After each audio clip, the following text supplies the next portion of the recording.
Hello everyone, welcome to my channel academic IGNOU. आज की video में हम एमएससी ज़ूलॉजी का नेक्स्ट पेपर डिस्कस करने वाले हैं। MZOE001 जो कि आपका फर्स्ट सेमेस्टर में दिया हुआ है। इसका नाम है पैरासाइटोलॉजी।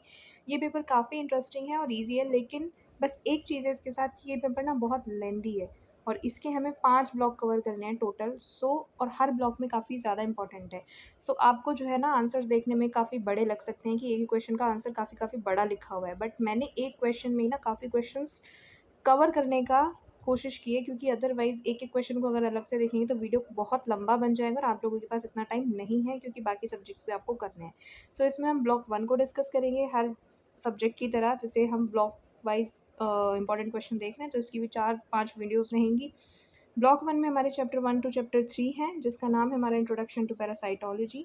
अगर आप लोगों ने मेरी पहली वीडियोज़ देखी हैं तो आपको पता ही होगा कि MZOE003 और MZOE004 का सारा पेपर आपका जो है मेरी वीडियो से ही आया था, बल्कि ऑलमोस्ट कुछ क्वेश्चंस की तो हेडिंग भी सेम ही थी।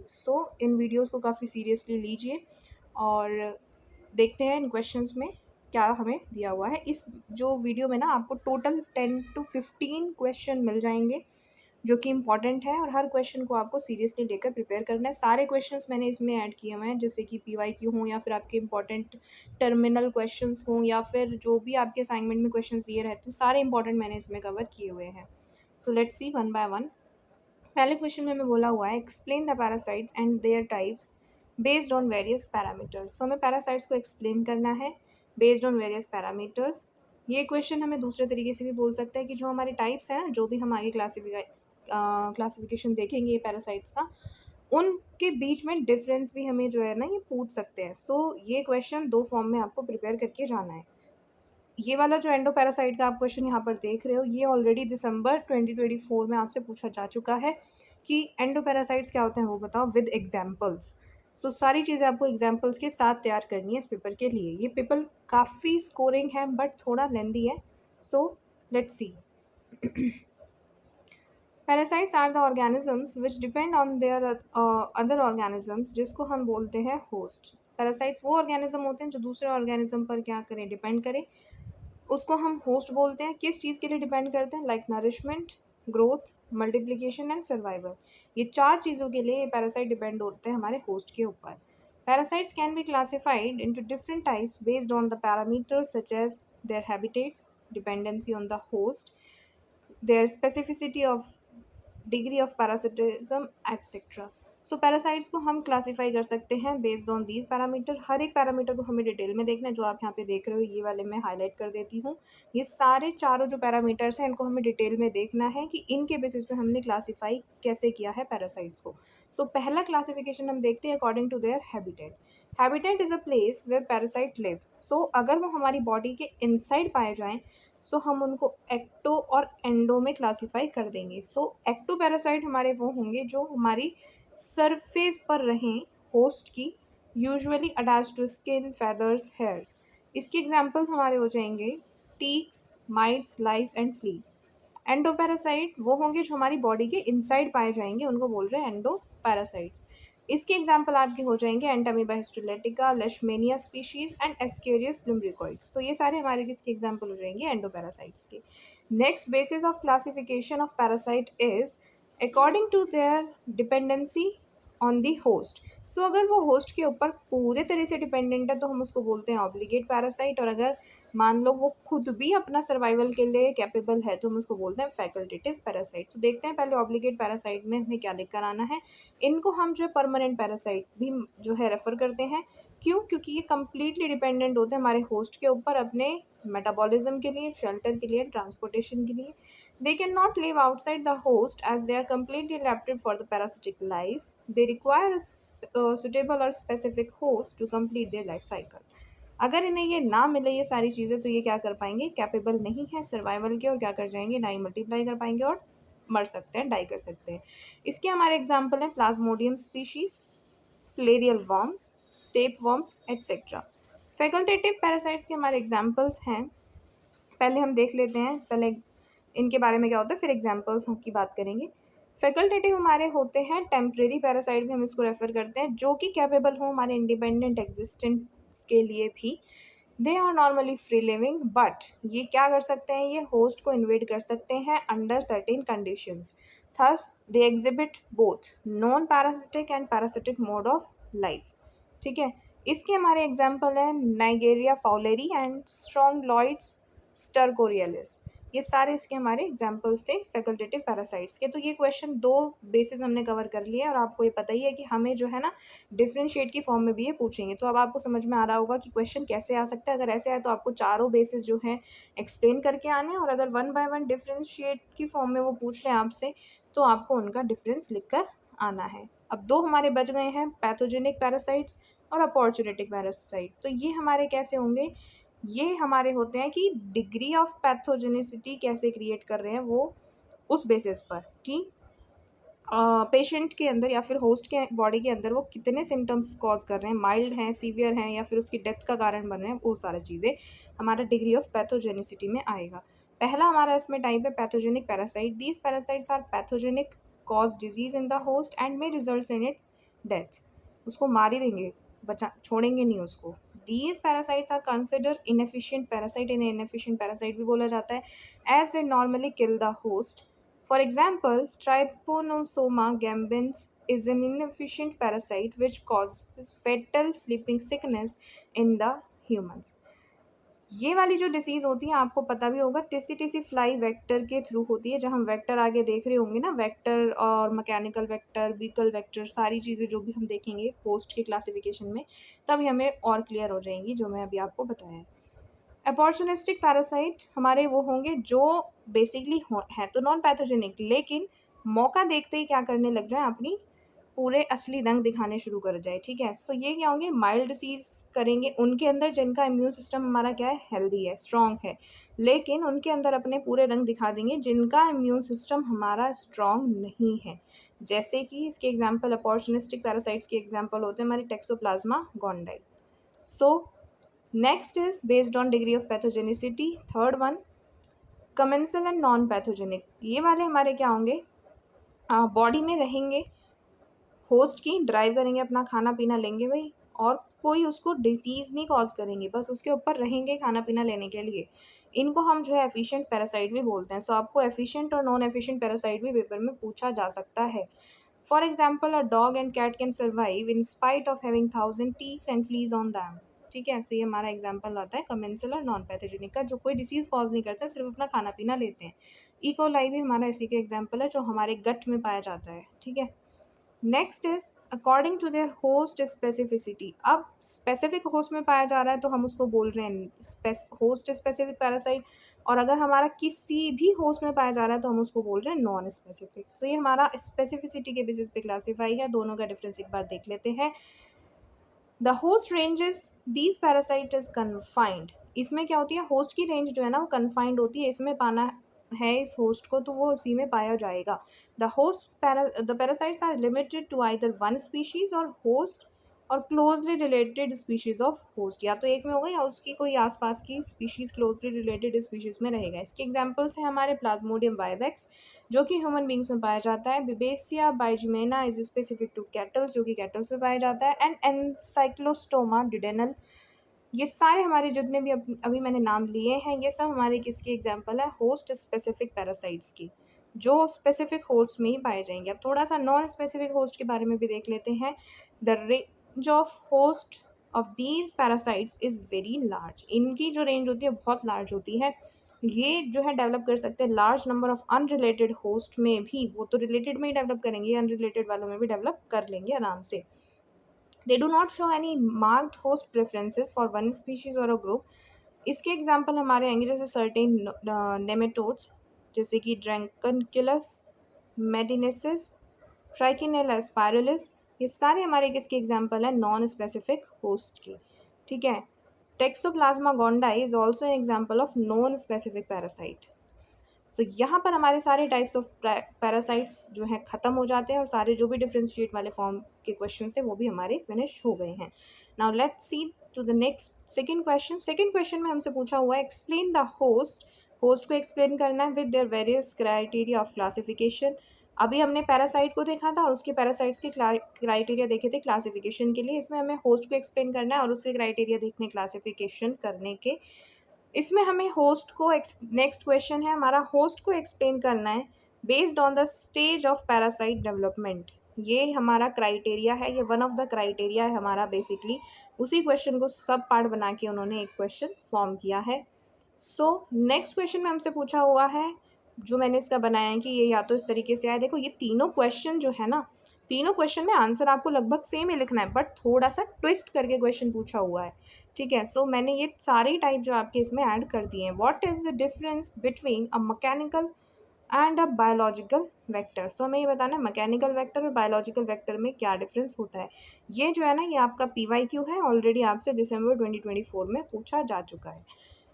The organism harbouring the parasite, उसको बोला जाता है होस्ट। जो पैरासाइट को क्या करे, हार्बर करे, मतलब उसका खाना पीना दे, उसको पाले अपने बॉडी के अंदर, तो उसको होस्ट बोलते हैं। ठीक है, the host are of different types based on requirements of the parasite and host parasitic relationship. So based on पहला जो हमें क्वेश्चन, सेकेंड क्वेश्चन में जो हमसे पूछा था कि भैया उस बेसिस पे हमारे होस्ट बताओ कि पैरासाइट की कौन सी स्टेज का डेवलपमेंट होस्ट की बॉडी के अंदर हो रहा है। सो पहला बेसिस हमारा वही है। इसमें हमारी 4 काइंड्स हैं, जो हमें 4 तरह के जो पैरासाइट्स हैं वो देखने हैं, बेसिकली होस्ट देखने हैं on the development of parasite. पहला है हमारा डेफिनेटिव होस्ट। इसमें क्या होता है, ये प्राइमरी होस्ट भी कहलाए जाते हैं और इनको फाइनल होस्ट भी कहते हैं। क्यों? क्योंकि ये हार्बर करते हैं पैरासाइट्स को usually in the adult stage. ये एडल्ट स्टेज में जो है हार्बर करेंगे और इनके अंदर सेक्सुअल रिप्रोडक्शन भी होता है हमारे पैरासाइट्स का। एग्जाम्पल है हमारा, man is the definitive host of taenia solium and fasciola hepatica. तो अगर इन दोनों को ह्यूमन बींग ना मिले तो ये अपनी लाइफ साइकिल को आगे प्रोसीड नहीं कर पाएंगे। ठीक है, third second host type based on the हमारा stage of development is intermediate host. Intermediate host हमारे क्या होंगे, ये होस्ट हार्बर करेंगे लार्वल स्टेजेस को of the parasite which develops और multiply through the asexual reproduction. Intermediate है, अभी भाई बीच का ही पार्ट बना है, पूरा हमारा एडल्ट नहीं बना, वो लार्वल स्टेज में है, तो उसको हार्बर करते हैं। जैसे कि pig is an intermediate host for taenia solium and snail is the intermediate host of life cycle of fasciola hepatica. तो अभी हमने देखा था फाइनल उसके होस्ट कौन थे, डेफिनेटिव होस्ट कौन थे, ह्यूमन, लेकिन इंटरमीडिएट होस्ट उसके पिग और स्नेल हो सकते हैं। इन होस्ट को सेकेंडरी होस्ट भी कहा जाता है। Next is paratenic host. Paratenic host are also known as transport host. इसमें क्या होता है, जो होस्ट होता है ना, वो क्या कर देता है, पास पैरासाइट का कोई भी डेवलपमेंट तो नहीं करेगा, लेकिन उसको क्या कर देगा, स्प्रेड आउट करने में, उसको ट्रांसपोर्ट करने में काफ़ी रोल प्ले करेगा, तो उसको बोला जाता है पैराटिनिक होस्ट। ठीक है, सो इसके हमारे एग्जाम्पल आएंगे, कुछ हमारे नीमेटोड्स वगैरह हैं या फिर वो सारी चीज़ें हमारे इसके एग्जाम्पल आएंगे। ये वाले जो होस्ट होते हैं ये उसके लिए टेम्परेरी रेफ्यूजी की तरह भी काम करते हैं, कि ये जब इन्हें प्रॉपर डेफिनेटिव होस्ट नहीं मिलता तो उस टाइम तक ये इन पैराटेनिक होस्ट के अंदर अपनी लाइफ साइकिल को क्या करते हैं, कंसिडर करते हैं। ये व्हीकल की तरह भी काम करते हैं उन पैरासाइट्स के लिए to get transported from one place to another. Next is reservoir host. Reservoir host हमारे कौन से होंगे, रिजर्वायर होस्ट हमारे वो होते हैं जो हार्बर करें invasion stages of parasite for transmission to another host, उसको बोला जाता है reservoir host. It is usually not affected by the infection, ये इन्फेक्शन से अफेक्टेड नहीं होगा लेकिन दूसरों को कर सकता है। और इसके अंदर एक चीज़ और ध्यान रखनी है, कोई आगे का फर्दर डेवलपमेंट भी नहीं होगा, कोई डेवलपमेंटल स्टेजेस भी हमें इसमें दिखाई नहीं देगी, बस ये क्या करेगा, अपने अंदर रखेगा, पोटेंशियल रखेगा कि ये दूसरे को होस्ट में ट्रांसफ़र कर सके। ठीक है, इसके एग्जाम्पल है हमारे वाइल्ड रोडेंट्स, जो कि रिजर्वेयर होते हैं हमारे फ्लीज वगैरह का। ठीक है, Leishmania predatory fish serve as reservoir host for larval fish tapeworm. Next classification criteria is based on the condition for parasitic development. So parasite की डेवलपमेंट के लिए कौन सी कंडीशन प्रोवाइड कर रहा है होस्ट, उस बेसिस पर भी होस्ट को क्लासीफाई किया हुआ है। पहला होस्ट है हमारा obligatory host, natural host, second is facultative host and third is potential host. तो ये सारे हमने जैसे पैरासाइट देखे थे उसी तरह से हमें होस्ट भी होते हैं हमारे, obligatory host, facultative host and potential host. Obligatory host हमारे वो होस्ट होंगे जो सिर्फ हमारी डेवलपमेंट की कंडीशन तो प्रोवाइड करें, लेकिन वो बेस्ट कंडीशंस होती हैं, इनसे अच्छी कंडीशन उन्हें कहीं नहीं मिलेंगी। सो वो ऑब्लिगेटरी और नेचुरल होस्ट होते हैं, जैसे कि हमारा human is a natural host for Ascaris lumbricoides. Facultative host हमारे वो होस्ट होते हैं जो हमारे क्या शो करें, बायोसिनोटिक टाइज तो शो कर रहे हैं हमारी, लेकिन उनको प्रोवाइड ना करें optimal biochemical conditions. As a result in these host duration of parasite is shorted, इसी वजह से उनकी जो कंडीशन होती है, जो लाइफ होती है, वो शॉर्टेड हो जाती है इन होस्ट के अंदर। इनमें फुल डेवलपमेंट उनका हो नहीं पाता है due to lack of optimal conditions. इसके एग्जाम्पल हैं हमारे cat is a facultative host for fish and tapeworm. The third is these potential hosts. Potential host में these hosts do not have biocinetic ties with the parasite, but they ensures optimal biochemical condition. जो अभी हमने second पढ़ा है opportunistic host, उसका ही ये total उल्टा है। ये बायोसिनेटिक टाइज तो नहीं शो करेंगे, लेकिन ये क्या करेंगे, सारी ऑप्टिमल कंडीशंस प्रोवाइड कर देंगे जो कि पैरासाइट के डेवलपमेंट के लिए एसेंशियल है। For example herbivorous animal can act as a potential host for Trichinella spiralis. The third basis of classification is based on transmission agent of parasite, कि वो क्या हमारा जो है ट्रांसमिशन एजेंट कौन है उसका, उस बेसिस पे हमने जो है क्लासीफाई करा है। बायोलॉजिकल और ट्रू वेक्टर। बायोलॉजिकल और ट्रू वेक्टर मतलब in these vectors the parasites undergo development और मल्टीप्लिकेशन। इनके अंदर ना मल्टीप्लिकेशन और डेवलपमेंट होगा, बस आपको ये ध्यान रखना है, इसलिए इनको बायोलॉजिकल और ट्रू वेक्टर बोला गया है इन होस्ट्स को। It is specific for particular parasite and association of different organism forming a closely integrated community is known as biocoenosis. ठीक है, सो ये बायोसिनोसिस आपको ध्यान रखना है। इनमें क्या होगा, इंटरनली हार्बर करेगा हमारा पैरासाइट को होस्ट अपनी बॉडी में, where some part of life cycle is completed. इनके अंदर कुछ पार्ट ऑफ लाइफ साइकिल हमारा क्या होता है, कंप्लीट भी हो रहा होता है। For example Glossina palpalis is a biological vector for Trypanosoma gambiense, तो ये इसका ये बायोलॉजिकल वेक्टर हमारा होता है। ठीक है, नेक्स्ट इसके example filarial worm Wuchereria bancrofti is transmitted to humans by Culex ferilis where it is developed but do not multiply. तो वहाँ पर वो डेवलप तो करेगी, लेकिन मल्टीप्लाई करने के लिए उसको फिर से कहाँ जाना पड़ता है, सॉइल में जाना पड़ता है। अगर हम वुचेरिया बेनक्रॉफ्टी या फिलेरियल वॉर्म्स की बात करें तो उनकी लाइफ साइकिल ह्यूमन में स्टार्ट नहीं होगी, मतलब मल्टीप्लाई नहीं होगी। Next is mechanical vector. Mechanical vector means सिर्फ आपको लग रहा है ना कि सिर्फ कैरियर का काम कर रहा है, ट्रांसपोर्टेशन का काम कर रहा है, सो ये वही है। ये सिर्फ ट्रांसफर में हेल्प करेगा from different host, but they are not essential in the life cycle of parasite. Parasite does not develop further or multiply in them. It just picks the parasite from one host and drops on the another. The example includes housefly, cockroaches, ants, etc. So ये सारे हमारे mechanical host की examples हैं। Now the third question is explain the relationship between the host parasite. Host और parasite के बीच में हमें relationship बताना है कि क्या वो रिलेशनशिप शेयर करते हैं एक दूसरे के बीच में। तो ये जो चार तरह के रिलेशनशिप्स होते हैं हमारे, वो हमें इसमें लिख करके आने हैं, जैसे mutualism, commensalism, parasitism and amensalism. So देखते हैं इसकी इंट्रोडक्शन में हमें क्या राइट डाउन करके आना है। सो हम इसको स्टार्ट करेंगे। Host parasite relationship is a heterogenetic and is also called symbiotic relationship. इसको हम हेटेरोजेनेटिक भी बोलते हैं क्योंकि मोर देन टू इसमें जेनेटिक ऑर्गेनिजम्स इन्वॉल्व होते हैं, एक होस्ट होता है, एक पैरासाइट होता है। इसको सिम्बायोटिक रिलेशनशिप भी बोला जाता है क्योंकि दोनों एक साथ ही रहते हैं, को हैबिट करते हैं। ठीक है, सो इनको सिम्बायोन्ट्स बोलते हैं, जो दोनों हमारे ऑर्गेनिज्म से इस रिलेशनशिप में रहते हैं, दोनों को ही सिम्बायोन्ट्स बोला जाता है। They live in close proximity with each other. 4 types के हमारे सिम्बायोटिक रिलेशन होते हैं, हम डिटेल में इनको देखेंगे one by one based on nature of expanse. हमने अभी देखे थे, अभी पहले हम इनका जो है टेबल देखते हैं, इससे हमें काफ़ी क्लियरिटी मिलेगी कि एक्चुअल में ये होते क्या है। म्यूचुअलिज्म, कमेंसलिज्म, पैरासिटिज्म और अमेंसलिज्म। सो म्यूचुअलिज्म में क्या होगा ना, हमारी दोनों स्पीशीज़ ही क्या होंगी, बेनिफिट लेंगी। दोनों स्पीशीज़ हमारी क्या हैं, बेनिफिट ले रही हैं।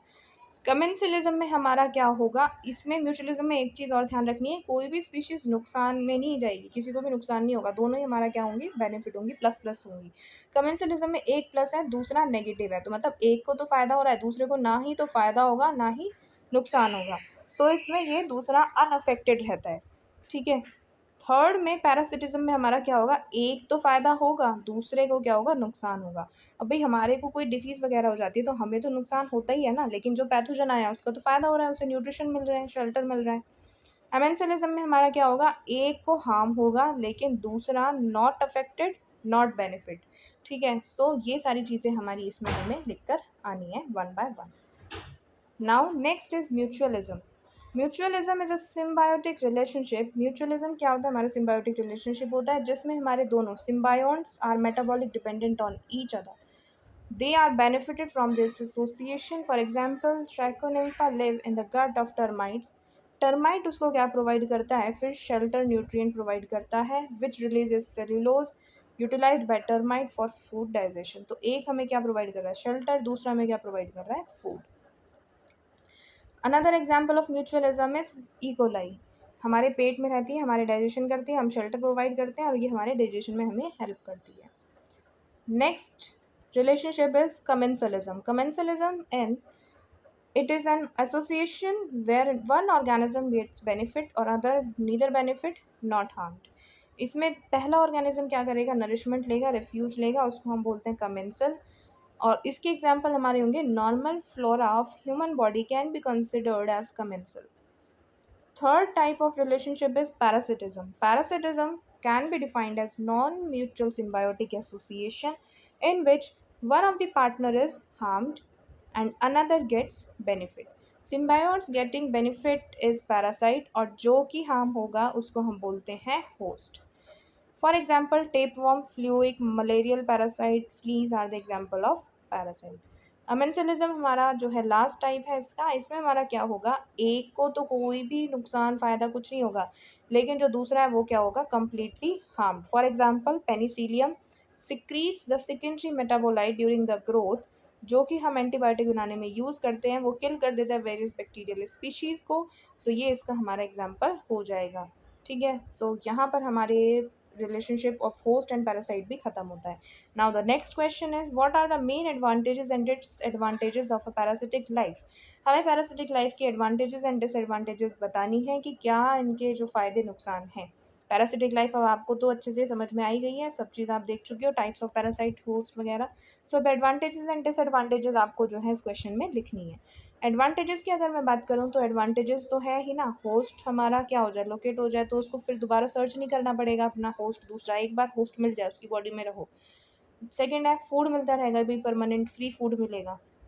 और इसमें क्या होगा, फूड प्रोसेस करने की भी जो कंडीशंस है वो कम हो जाएंगी, प्रोटेक्शन मिलेगा एक्सटर्नल एक्सट्रीम इन्वायरमेंट से, प्रेडेटर से प्रोटेक्शन मिलेगा। इसमें क्या होगा, डिस्पर्जल की नीड कम हो जाएगी क्योंकि होस्ट हमारा क्या काम करेगा, कैरियर का भी काम करेगा और वेक्टर का भी काम करेगा।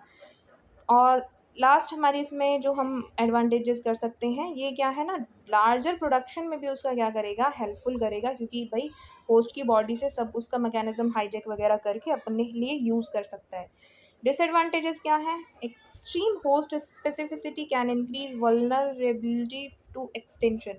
ऐसा तो है नहीं कि होस्ट की बॉडी में ये जाकर बैठेंगे, होस्ट की इम्यून सिस्टम कुछ नहीं करेगा, होस्ट का इम्यून सिस्टम भी क्या करेगा, रिस्पॉन्सेस दिखाएगा।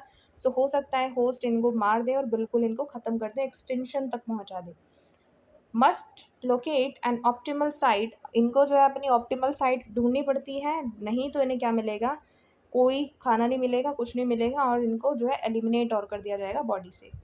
Must adapt to the host internal physiological environment, और इन्हें होस्ट के इंटरनल फिजियोलॉजिकल इन्वायरमेंट से क्या करना पड़ेगा, अडेप्ट करना पड़ेगा, अदरवाइज इनको बहुत प्रॉब्लम होगी अपने आप को सर्वाइव करने के लिए। Must overcome host immune defence, immune defence भी इनको क्या करना पड़ेगा, ओवरकम करना पड़ेगा of host.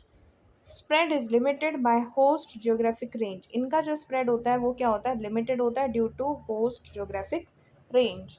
Next is transmission can be extremely risky and most offspring die, इसमें क्या होता है, ट्रांसमिशन काफ़ी रिस्की होता है, काफ़ी ऑर्गेनिजम्स जो होते हैं, ऑफस्प्रिंग जो होते हैं वो डाई भी हो जाते हैं न्यू ऑर्गेनिज्म को ढूंढते ढूंढते। Next is what are the different types of life cycle seen in parasite, हमें ये बताना है कि पैरासाइट्स में क्या डिफरेंट टाइप्स की लाइफ साइकिल है जो हमें देखने को मिलती हैं। Parasite shows two types of life cycle, जैसा कि हमारा डायरेक्ट लाइफ साइकिल है और इनडायरेक्ट लाइफ साइकिल है। डायरेक्ट लाइफ साइकिल को हम जो है मोनोजेनेटिक लाइफ साइकिल भी बोलते हैं क्योंकि इसमें वन होस्ट इन्वॉल्व होता है, और it is of simple type as parasite completes its development in only single host. इसलिए इसको जो है डायरेक्ट भी बोला जाता है, ये मोनोजेनेटिक होती है क्योंकि इसमें एक ही होस्ट इन्वॉल्व होता है। For example, Entamoeba histolytica completes its life cycle in only human host. Now the second type of life cycle is indirect life cycle. इसको हम जो है डाइजेनेटिक भी बोलते हैं क्योंकि इसमें दो होस्ट होते हैं और ये कॉम्प्लेक्स टाइप ऑफ पैरासाइट्स की लाइफ साइकिल होती है। इसमें दो और दो से ज़्यादा हमारी होस्ट की स्पीशीज इन्वॉल्व होती है। For example, malarial parasite requires both mosquito and human host to complete its life cycle. Now the sixth question is, what is zoonosis? Zoonosis is defined as a disease or infection naturally transmitted between vertebrate animal and man. ये ध्यान रखना कि animal से man पर होने वाले infection को हम क्या बोलते हैं? जूनोसिस बोलते हैं। A few parasites have developed the capacity to jump from non human animal to humans over a period of time in the course of their evolution. वो ये टेंडेंसी डेवलप कर लेते हैं कि ह्यूमन पर अब आना, अटैक करना स्टार्ट कर दें। अभी तक तो एनिमल्स पर ही कर रहे थे। इसका जो लिटरली मीनिंग होता है वो होता है डिसीज ऑफ एनिमल्स, जैसे कि इसके एग्जांपल लेशमेनियासिस, ट्रेपोसोमेनियासिस, फिलेरियासिस, ट्रैकिनेलियोसिस, ये सारे इसके हमारे एग्जांपल्स हैं। Now the next question is, what is the difference between the infestation and infection? हमें ये बताना है इन्फेस्टेशन और इन्फेक्शन में डिफरेंस क्या होता है। सो इन्फेस्टेशन हमारा तब होता है जब एक्टोपैरासाइट मतलब बॉडी के सरफेस पे रहने वाले पैरासाइट की वजह से कोई डिसीज़ हो, सो उसको हम इन्फेस्टेशन बोलते हैं। लेकिन जब एक्टोपैरासाइट की वजह से कोई डिसीज़ हो जाए और अंदर हो रही है बॉडी के, तो उसको इन्फेक्शन बोलते हैं। There is a difference between the two. So देखते हैं क्या लिखना है। ये वही सारी चीज़ें जो हमारे होस्ट की बॉडी को विदाउट पेनिट्रेट करके आउटर सरफेस पे हो तो उसको इन्फेक्शन बोल रहे हैं। और एंडोपैरासाइट्स में जो हमारा आउटर बॉडी पर ना होकर इंटरनल बॉडी पर हो जाए और उसकी body cavities, tissue, digestive tract सबको अफेक्ट करे तो उसको हम बोलते हैं इन्फेक्शन। ठीक है। Next question is, explain the reservoir host और डेड एंड होस्ट। हमें बताना है रिजर्वायर होस्ट कौन से होते हैं और डेड एंड होस्ट कौन से होते हैं। So reservoir host are those host जिनमें हमारा पैथोजन क्या हो, बस रिजर्वायर की तरह रहे, मल्टीप्लिकेशन उसमें ना हो। ठीक है। इसमें हम लिख सकते हैं animal that host a human pathogen but does not get any pathogenetic effect. उसके अंदर खुद तो कोई इफेक्ट नहीं आएंगे, ना ही तो मल्टीप्लाई होगा, ना ही डेवलपमेंट होगा, तो इफेक्ट कैसे आएंगे? पैथोजेनिसिटी नहीं शो करेगा। They are significant source of infection such as rat serves as reservoir host of fleas. Dead end host हमारे क्या होते हैं? जैसे कि ह्यूमंस। अब ये डेड एंड होस्ट क्यों है? It is an intermediate host that does not generally allow transmission. इसमें ट्रांसमिशन नहीं होता।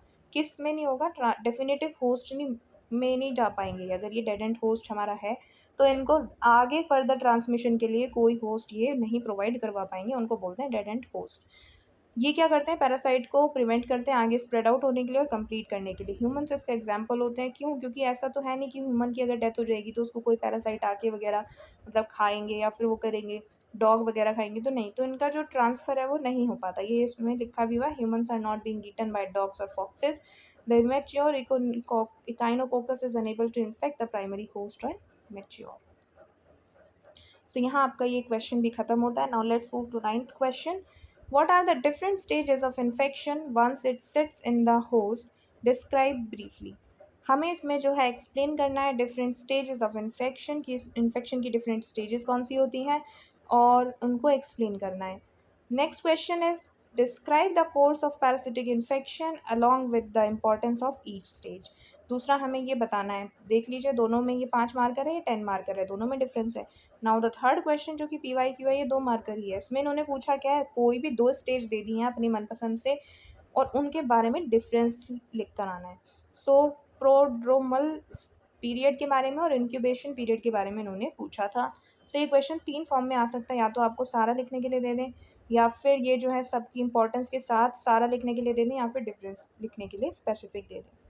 So let's see one by one what you have to write in this question. The infection passes through a series of stages in the host after it sets in. These stages are the incubation period. उनको हम prodromal period, illness period, decline period and convalescence period. So incubation period को पहले देखते हैं हम। Incubation period हमारा वो period होता है जो ड्यूरेशन हमारी elapsed between the exposure to pathogen and appearance of first symptom and sign of infection, उसको बोला जाता है इंक्यूबेशन पीरियड। कभी कभी इंक्यूबेशन पीरियड इतना लंबा होता है कि बहुत सारे साल लग जाते हैं डिसीज़ का सिम्टम आने के लिए भी।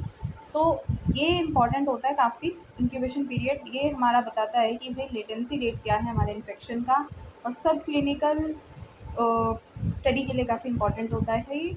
इंक्यूबेशन पीरियड हमारा 1 से 2 दिन से वेरी कर सकता है to several months to year in chronic diseases. Next stage is prodromal stage. Prodromal stage हमारा क्या होता है, जब हमारा पोस्ट इंक्यूबेशन पीरियड के बाद जो पर्सन है उसके अंदर हमारे माइल्ड सिम्टम आने स्टार्ट हो जाएं जो कि नॉन स्पेसिफिक सिम्टम्स होते हैं। ये हमारे basically activation of immune system की वजह से आएंगे बॉडी के अंदर। इनमें हमारा फीवर, पेन, इन्फ्लेमेशन हो सकता है। The infected person can transmit the infection during the prodromal stage as the infectious agent and continues to replicate the body. The third stage is illness phase. Illness phase में हमारा क्या होगा, the illness phase refers to the appearance of the characteristic signs of a disease in the host that affects their day-to-day functioning, उसको बोलते हैं हम illness period. Illness period में हमारा क्या होगा, अपीरियंस आएंगे कैरेक्टरिस्टिक साइन के, उसको इलनेस बोलेंगे। मान लो किसी डिसीज से रिलेटेड सिम्टम अगर आ रहा है तो वो इसी पीरियड में हमारा आएगा। ये पीरियड, ये जो फेज़ होता है या पीरियड होता है, इसमें हमारे सीवियर सिम्टम्स भी देखने को मिलते हैं जो काफ़ी ड्रास्टिक हो सकते हैं, उस पर्टिकुलर डिजीज़ से रिलेटेड हो सकते हैं। इसका जो हम डिटेक्शन करते हैं बायोकेमिकल, माइक्रोबायोलॉजिकल और पैथोलॉजिकल इन्वेस्टिगेशन के थ्रू करते हैं, इसमें मैनिफेस्टेशन ऑफ डिसीज़ का। Now the next stage is convalescence stage. Convalescence stage हमारी कौन सी स्टेज होगी, रिकवरी की स्टेज। पेशेंट रिकवर करना स्टार्ट हो जाएगा, नॉर्मल लाइफ जो है अटेन करना शुरू कर देगा, लेकिन इसमें वो अभी भी कैरियर की तरह काम कर सकता है, वो सोर्स ऑफ इन्फेक्शन की तरह रह सकता है। इस स्टेज में जो है पेशेंट, हालांकि इतना उसका इम्यून सिस्टम नॉर्मलाइज नहीं होता है, उसको वीकनेस, नोजिया, डिजीनेस सभी भी फिर भी हो सकते हैं। तो ये छोटा सा ग्राफ आपकी बुक में दिया हुआ है, ये हमें जो बताता है, एक साइड में इन्होंने बता रखा है हमें नंबर ऑफ पैथोजन और एक तरफ इन्होंने बता रखा है severity of symptoms. So red line हमारी बता रही है कि पैथोजन का नंबर कितना है। सो इंक्यूबेशन पीरियड से जाते जाते पीरियड ऑफ इलनेस पे जो हमारा नंबर ऑफ पैथोजन है वो सबसे ज़्यादा हाई हो जाएगा। Same is the case with your severity of symptoms. ये भी इंक्यूबेशन स्टेज से लेके इलनेस की स्टेज तक काफ़ी ज़्यादा बढ़ जाएंगे और फिर इनका डिक्लाइन शुरू होगा कन्वल्सेंस पीरियड में। ठीक है, सो ये हमें डायग्राम भी आप अगर बना के आना चाहें तो ये भी आप बना सकते हो। एक क्वेश्चन है आपका सिम्टम्स एंड डायग्नोसिस, जो मैं ऑलरेडी कवर कर चुकी हूँ इस चैप्टर का, सेकंड चैप्टर का, वो आप मेरी वीडियो से जाकर देख लीजिएगा। यहाँ पर कराने का कोई मतलब नहीं है, फालतू में टाइम वेस्ट ही होगा। जो क्वेश्चन हो गया उसको बनाने से। Next move to the next question, what are the sources of infection. हमें ये बताना है कि इन्फेक्शन के सोर्सेज क्या क्या होते हैं। तो sources of infection explains the mode of infection. हमारे मोड्स ऑफ इन्फेक्शन को हम जो है सोर्सेज ऑफ इन्फेक्शन बोलते हैं। हमें इसमें ये बताना है कि हमारे सोर्सेज ऑफ इन्फेक्शन क्या हैं और ये जो मोड्स ऑफ इन्फेक्शन है वो इन्फेक्शन किन किन मोड से हमारा स्प्रेड आउट होता है। तो ये सारी चीज़ें हमें इसमें एक्सप्लेन करनी है। पहला तो हमें सोर्सेज एक्सप्लेन करने हैं। सोर्सेज ऑफ इन्फेक्शन हमारे वेरियस सोर्सेज हो सकते हैं। For example soil is a source of infection. Soil से होने वाले हमारे जो ऑर्गेनिजम्स हैं वो कहाँ होते हैं, हमारे सॉइल में पाए जाते हैं। जब हम टच वगैरह करते हैं सॉइल को पार्टिकल्स में या फिर रहते हैं तो ये हमारी बॉडी में एंटर कर जाते हैं और ये कंटामिनेटेड फूड आइटम से भी हमारी बॉडी में आ सकते हैं। फॉर एग्जांपल जो एस्केरियसिस ल्यूमरिकॉइड्स है वो हमारा जो है सॉइल से ही ट्रांसफर्ड होता है into human bye injection of infected soil. जब सॉइल में उसके एग्स लार्वा वगैरह जो होते हैं वो हमारी बॉडी में ट्रांसफ़र हो जाते हैं। Now the next stage source of infection is water. Water भी हमारा जो है काफ़ी डिसीज़ को स्प्रेड आउट करता है। बेसिकली जब हमारा मानसून सीज़न चल रहा होता है, फ्लड वगैरह की कंडीशन में वाटर से रिलेटेड डिसीज़ के चांसेस काफ़ी बढ़ जाते हैं। इसका हमारा एग्जांपल है अमीबिक डायसेंट्री। ये जो है हमारा फैलता है फूड से। नेक्स्ट सोर्स ऑफ इन्फेक्शन हमारा है फूड और उसके बाद हमारे को एनिमल वाला कवर करना है। एनिमल वाला मैं जूनोसिस में कवर करा चुके हैं और इंसेक्ट वाला आप जो है इसमें टिसी फ्लाई या फिर कोई भी मॉस्किटो से रिलेटेड डिसीज़ आप इसमें लेकर आ सकते हैं। Now let's move to the modes of infection. Modes of infection में हमें क्या बताना है कि इन्फेक्शियस एजेंट हमारा ट्रांसमिट तो हो रहा है लेकिन वो किस मोड से हो रहा है, डायरेक्ट मोड से हो रहा है, इनडायरेक्ट मोड से हो रहा है, किस तरह से हमारी बॉडी में जो है वो ट्रांसफ़र हो रहा है। सो ये सारी चीज़ें हमें इसमें लिखनी है। Modes of infection can be direct, modes of infection can be indirect. So direct mode of infection हमारा होता है जिसमें डायरेक्ट कॉन्टैक्ट हो या फिर ड्रॉपलेट स्प्रेड हो from one person to the other person, contact हो जाए, फिजिकल कॉन्टैक्ट हो जाए, या फिर वाटर से कॉन्टैक्ट हो या सॉइल से कॉन्टैक्ट हो, ये सारी चीज़ें हमारी डायरेक्ट में आएंगी। इनडायरेक्ट में हमारा आएगा air borne diseases, vehicle borne diseases, vector borne diseases. So अभी हम देखते हैं इनको थोड़ा सा। डायरेक्ट ट्रांसमिशन हमारा होगा जब रिजर्वायर से होस्ट में डायरेक्ट वो ट्रांसफ़र हो जाए कॉन्टैक्ट के थ्रू, उसको बोलेंगे डायरेक्ट ट्रांसमिशन। लेकिन जब इन्फेक्शियस एजेंट जो है वो रिजर्वायर से इन्फेक्टेड होस्ट में ट्रांसफ़र हो by suspended air particles, inanimate objects या फिर फॉर्माइट्स वगैरह से ट्रांसफ़र हो, तो उसको हम बोलते हैं indirect transmission. So this is all in this question. Now let's move to the next question. Difference between the vehicle borne transmission and vector borne transmission. So एक हमारा व्हीकल बोर्न ट्रांसमिशन होता है, next is vector borne transmission. So vehicle borne transmission में हमारा क्या होगा, जब हमारा इनडायरेक्ट ट्रांसमिशन हो इन्फेक्शियस एजेंट्स का through food, water, biological products and fomites. इसमें क्या है, सिर्फ ये व्हीकल काम कर रहे हैं, व्हीकल की तरह काम कर रहे हैं, सिर्फ ट्रांसपोर्ट कर रहे हैं। व्हीकल क्या करता है, हमें एक जगह से दूसरी जगह पहुंचाता है ना, तो ये इस इनडायरेक्ट मोड का ही जो है पार्ट है। तो इसको हम बोलेंगे व्हीकल बोर्न ट्रांसमिशन। इसमें हमारा जो है कोई भी मल्टीप्लिकेशन वाली चीज़ें नहीं होंगी, सिर्फ इन्वायरमेंट ही जो है ये प्रोवाइड करवा सकता है, बाकी कोई चीज़ें इसमें नहीं होंगी। इसका एग्जाम्पल हमारा improperly canned food provide an environment that supports the production of botulinum toxin by Clostridium botulinum। ठीक है, सो ये इसका एग्जाम्पल था। वेक्टर बॉन्ड में अगर मैं बात करूँ, वेक्टर बॉन्ड हमारे आ जाएंगे जैसे मॉस्किटो, फ्लीज, टिक्स, ये सारे हमारे जो है वेक्टर बॉन्ड के एग्जाम्पल हैं। ये क्या काम करते हैं, प्योरली मैकेनिकल मीन्स, और सपोर्ट भी करेंगे उसकी ग्रोथ को या डेवलपमेंट की कोई स्टेज को। तो ये सारे हमारे वेक्टर बॉन्ड में आते हैं। ठीक है, for example housefly carrying a Shigella bacteria and other pathogens on their appendages are mechanical vectors। ठीक है, सो ये सारे हमारे इसके एग्जाम्पल्स थे। ये शेनिया पेस्टिस भी जो है मैकेनिकल या फिर व्हीकल वेक्टर का ही एग्जाम्पल है। इनको बायोलॉजिकल वेक्टर भी बोला जाता है क्योंकि इनके अंदर हमारा क्या है, एक फेज भी चल रहा होता है किसी ऑर्गेनिज्म की लाइफ साइकिल का। Now next question you will have, इसका काफ़ी इंपॉर्टेंट है। सेल मीडिएटेड इम्यूनिटी और humoral immunity covered already in my on my channel, you can see this question by video और ज़रूर देख लीजिएगा क्योंकि काफ़ी इंपॉर्टेंट है। एक्वायर्ड, इनेट इम्यूनिटी, काफ़ी सारी सेल मीडिएटेड इम्यूनिटी मैंने इसमें कवर की हुई है।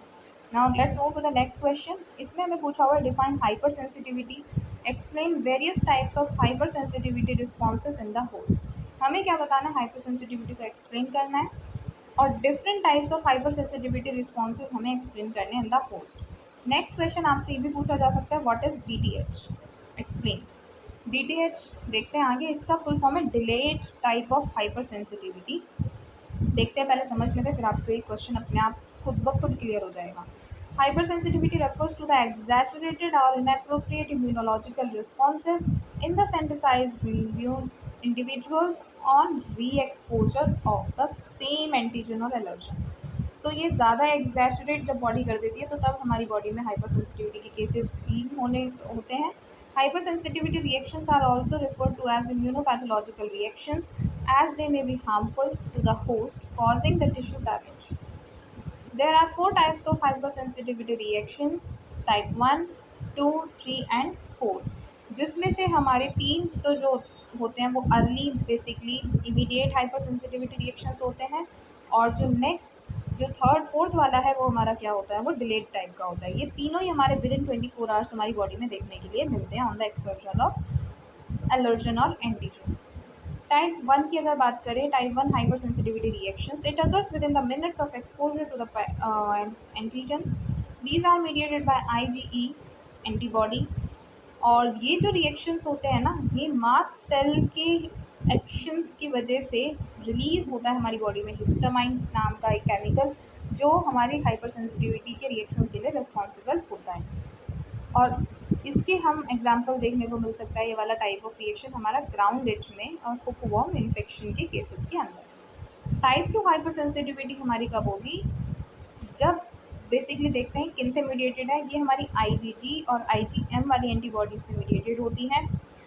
Antibody mediated destruction of parasitic cells occurs either by the activation of complement system or by the activation of natural killer cells, which shows antibody dependent cell mediated cytotoxicity. For example, killing of helminth parasites by natural killer cells. सो ये हमारा type 2 hyper sensitivity में होता है। Type 3 hyper sensitivity reactions भी हमारे fast type के reactions होते हैं। इनमें क्या होगा, circulating antibodies bind to the parasitic antigens to form immunocomplexes. These immunocomplexes are get deposited in various tissues of the host, activates the complement system, attract neutrophils to the site and cause type 3 hypersensitivity reactions. इसके हमारे examples हैं immune complex gets deposited on Ochrosiasis and Africa Trypanosomiasis। ठीक है, तो ये सारे हमारे इसके एग्जाम्पल थे टाइप 3 के। टाइप 4 वाला जो होता है उसको हम delayed type of hyper sensitivity DTH भी बोलते हैं। It is T cell mediated hypersensitivity. On the subsequent exposure to the parasite antigen, a variety of cytokines are secreted by the previously synthesized T hyper cells. For example granulomatous disease में हमारी type 4 sensitivity ही देखने को मिलती है। Now let's move to the 13th question में हमें ये बताना है कि biochemical adaptations in the parasites क्या होते हैं, उनको ब्रीफली एक्सप्लेन करना है। List any 2 morphological adaptations in parasites, और फिर हमें 2 मॉर्फोलॉजिकल एडेप्टेशंस बतानी है पैरासाइट्स के अंदर क्या हुए हैं, और ये हमारा जो है PYQ भी है, दिसंबर 2024 में ये पूछा जा चुका है। ये क्वेश्चन एक और तरीके से पूछा जा सकता है, what are the different types of adaptations occurs in parasites. हमें ये बताना है कि डिफरेंट टाइप्स ऑफ एडेप्टेशंस कौन सी होती है पैरासाइट के अंदर जो होती हैं, जो पैरासाइट अपनी बॉडी में करते हैं in order to escape the host immune system. So proper question adaptation से रिलेटेड है, एडेप्टेशन बतानी है पैरासाइट्स के अंदर। सो देखते हैं, parasite evolve multiple mechanism and adaptation to evade the host responses. It includes immunological, morphological, biochemical adaptations along with a nutritional and life cycle adaptation to avoid the elimination of host defense system. Immunological वाला पहले देखते हैं, क्योंकि हमसे जो है पहले उसमें क्वेश्चन में पूछा जा चुका है, तो हम इसको पहले देख लेते हैं। Vertebrates reacts with the presence of foreign material with the hormonal and cell mediated immune responses and try to eliminate them by antigenic variations, antigenic disguise, absorption of host antigen और occupation of immunologically privileged sites।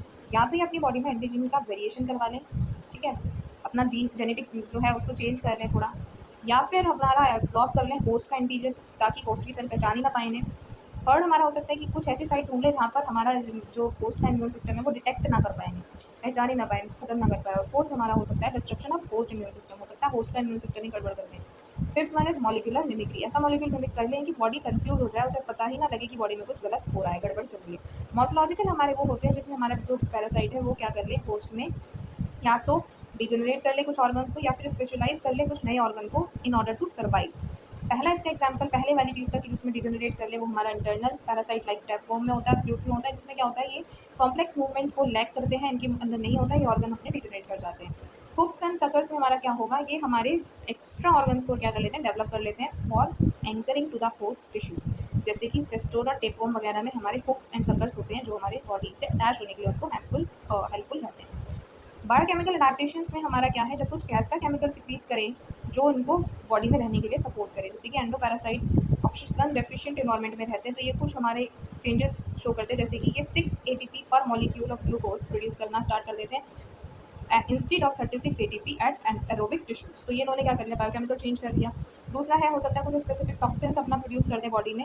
Toxins जो हैं body को damage करेंगे host की, लेकिन इनको फ़ायदा करेंगे क्योंकि जो बॉडी की जो सेल है वो वीक हो जाएगी और ये क्या कर पाएंगे, अपने आप से अपना आराम से इजीली प्रोटेक्टेड एनवायरनमेंट में फूड वूड लेकर रह पाएंगे। Now the next question is what is molecular mimicry. Molecular mimicry refers to the situation where parasites produce antigens that have structural similarities with the host self antigen. इसमें क्या है ना, pathogen जो antigen है वो ऐसा स्ट्रक्चरल केमिकल सिक्रीट करना start कर दे जो होस्ट के एंटीजन से क्या खाता हो, बिल्कुल मेल खाता हो। Because of these the body can not recognise them, और उनको क्या कर लेती है, सेल्फ सेल की तरह रिकॉग्नाइज करना स्टार्ट कर देती है, और बॉडी में ये क्या करते हैं, ये रह पाते हैं, जिंदा रह पाते हैं। तो ये आपसे जो है 2 मार्कर में पूछा जा सकता है, इसलिए मैंने यहाँ पे ऐड कर दिया। Now here you ends with the first block of parasitology. If you like the video then please press the like icon, comment down the video, आपको वीडियो कैसा लगा, सब्सक्राइब कर लेना चैनल को और शेयर कीजिएगा इसको as much as you can. Thanks for watching.